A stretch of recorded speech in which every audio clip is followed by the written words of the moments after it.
that's another revelation that was relatively new for me.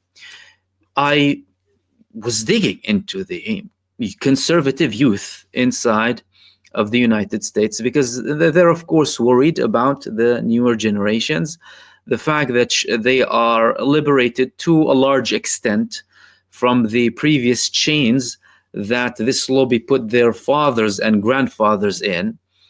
And again, maybe not surprisingly, but the level of unbelievable money and influence and total control over who runs these organizations, who these people can talk to, what they can say, what kind of questions can they ask, who they can bring on, who can they not bring on.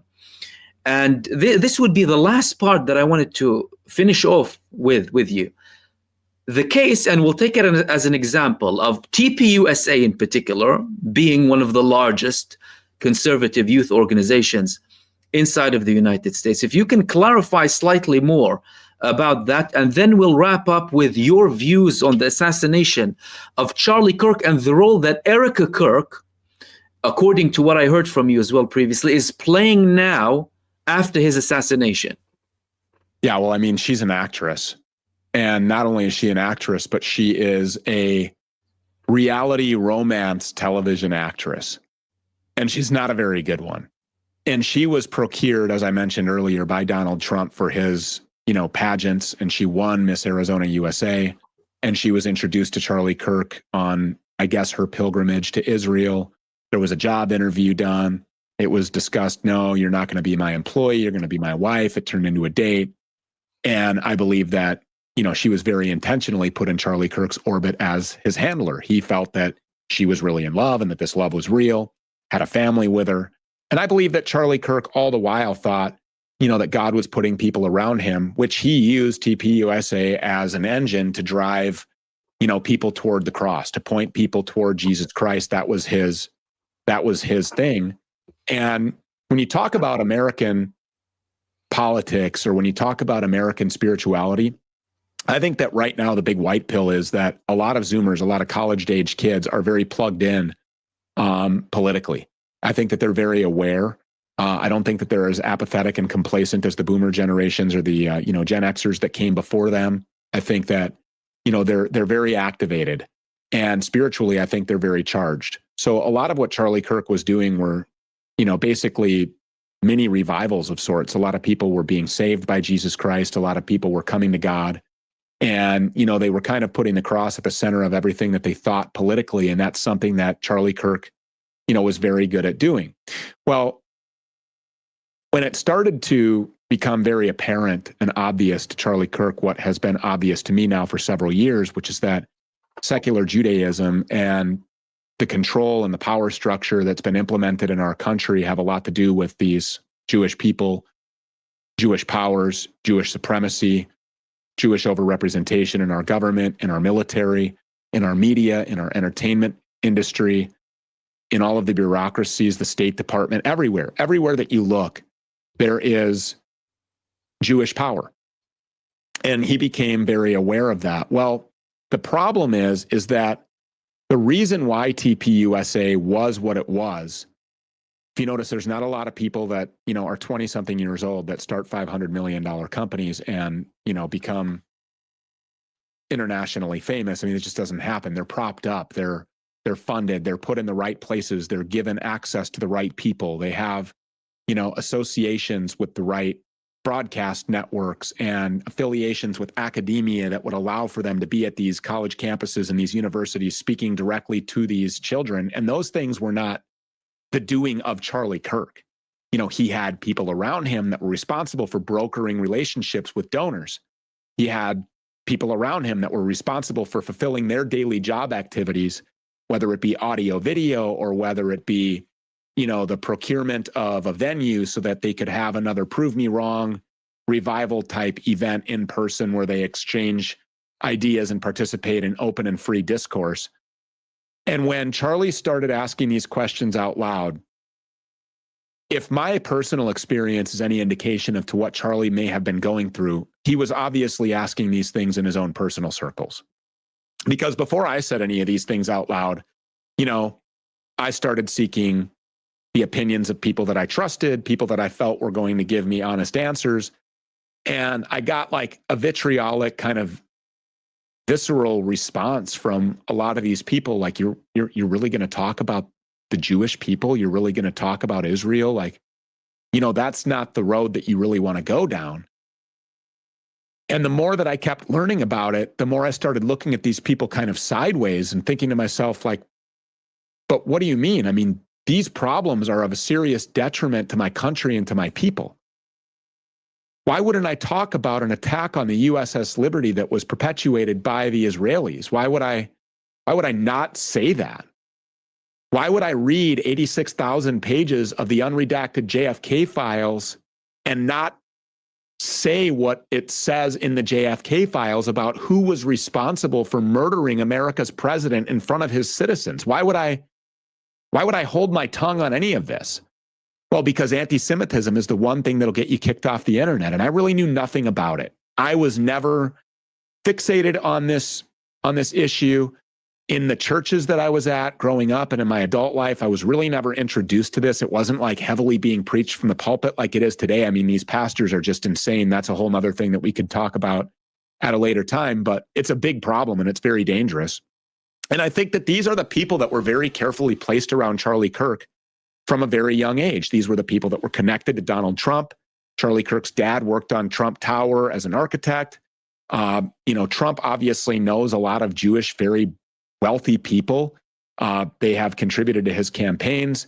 TPUSA was directly connected to kind of Trumpism and Trump world, and was broadcasting at a lot of the same venues and events. And it was kind of like Charlie Kirk was directly aligned with the whole idea of a Trump America, or making America great again. And he was the quintessential kind of young and engaged college dropout, conservative, disenfranchised guy that put the cross at the center of everything that he did. And so as these people were placed around him, and as he started asking these questions internally, I would assume that he probably got some of the same response. But when he started asking these questions out loud, especially in the weeks leading up to his assassination, he was then saying things to people that were close to him about his fear that these people may hurt or kill him. And he was communicating these things in text, not my words. I'm not making it up. This is what Charlie Kirk said. And now we've seen other verified and vetted, confirmed to be authentic text messages that came from Charlie Kirk that were talking about being forced to leave the pro-Israel cause. He saw, and what he said that he saw, was a multifaceted occupation of America and of our country. He saw secular Judaism and secular Jews as being a problem in America, and that were responsible for a lot of the issues that we debate on a daily basis, whether it be transgenderism or race issues or education or finance, the economic system, the Federal Reserve, the White House, Congress, whether or not they read the bills, why we're assisting with foreign aid and weapons manufacturing to the extent that we are. Our borders are wide open. Israel's borders are fortified. Our military is not protecting our southern or northern borders. They're protecting all of Israel's borders. And he started to say these things.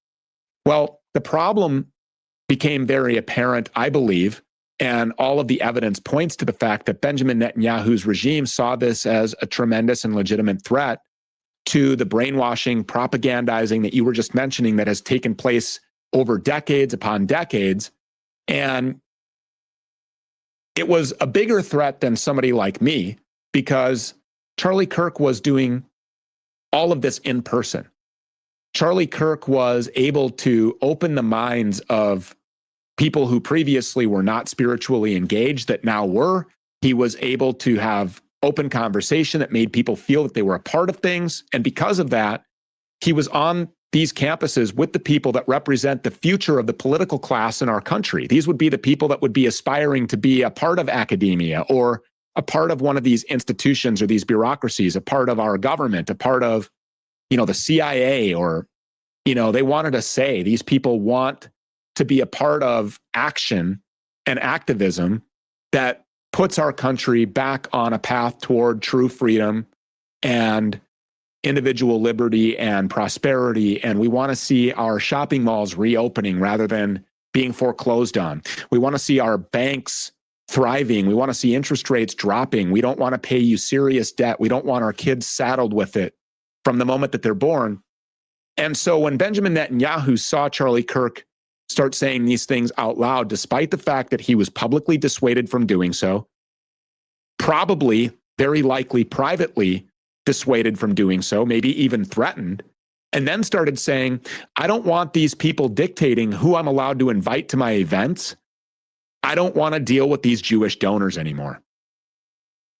Well, at some point, Netanyahu thought, maybe we can grease the wheels here. And it's reported that Benjamin Netanyahu came to Charlie Kirk with the offer of $150 million in funding directly from his regime. That's kind of concerning, I would think. I would think that anybody who's looking at this would say, what would the Prime Minister of Israel have to do with TPUSA, Turning Point, an American activism journalism platform? Why would it concern Benjamin Netanyahu? Why would it benefit? What is the upside for this guy doubling the annual budget of TPUSA, which was operating at the time on a budget of $140 million annually? And he's offering $150 million personally to Charlie Kirk. Charlie Kirk rejected that. He wanted nothing to do with that. He didn't want to go on the Benjamin Netanyahu offered propaganda trips to Auschwitz, where they roll out big truck and trailers full of the big screens and show recreations by the Soviets about the plight of the Jewish people in this so-called death camp. He didn't want to go to the Wailing Wall, which is ruins from a Roman fortress, to go and bow to it or touch it or hump it or kiss it or lick it or act somber and cry at it or stick notes in it. He didn't want to be a part of that. And he rejected that as well. That was an indication that Charlie Kirk was a man of conviction. And, you know, our FBI lies to us and said that he had a neck or a frame of steel. It turns out he had balls of steel, because if there's any authenticity at all to the letter that he supposedly wrote to Benjamin Netanyahu, he's telling him in this letter the reason why Americans don't want to support Israel any longer. You know, Israel is the reason. The lies that have been told by the Israeli regime are the reason why hundreds of thousands of Americans, young American men, have lost their lives in these forever wars, leading all the way back to the great lie of weapons of mass destruction. And when we invaded Iraq, and when we executed Saddam Hussein on an international stage, not because of his ties to Al-Qaeda, not because of incubator babies, but because he wanted his own form of monetary exchange outside of the Rothschild criminal central banking cabal. He didn't want high interest promissory notes to some Jewish oligarch or some central bank that would be propped up in his country after they changed regimes there, just like they did with Muammar Gaddafi, just like they did with Bashar al-Assad, just like they would love to do in Russia. They would love nothing more than regime change in Russia, to take Vladimir Putin out of there, to break Russia up into a bunch of different little fake countries like Ukraine in 91 or Israel in 48, put some Jewish oligarch in control, prop up a central bank there, and install a usurious system of control that enslaves people that will be beholden. That's why we call them puppet governments, because they will be beholden to, you know, those that are at the top of all of this. And they had to get rid of Charlie Kirk for that reason. If he was allowed to ask these questions in person and out loud to the spiritually engaged, politically charged, college-age future of our country, politically speaking, spiritually speaking, economically speaking, that would be big problems for the architects of this greater Israel Noahidus takeover that the Talmudists wish to exact, because they believe that they were chosen by God to do so, to be the arbiters of life and death and to rule over all of humanity, and to subjugate and infiltrate and occupy and target for destruction anything that gets in their way, which they have proven over the decades they are willing to do. They're willing to kill unnecessarily tens, hundreds of thousands, collectively millions and millions of innocent people. They're willing to kill their own people, as we saw during the stand down order on October 7th.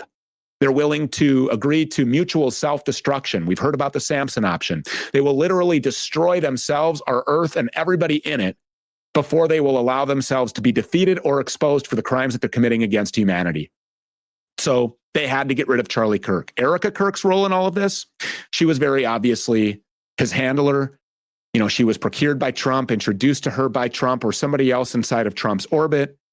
And now, I mean, obviously, in the aftermath of all of this, you can see that this is not a grief-stricken widow, but that this is the new face of TPUSA. This is the fundraising beast that never stops, the machine that always continues.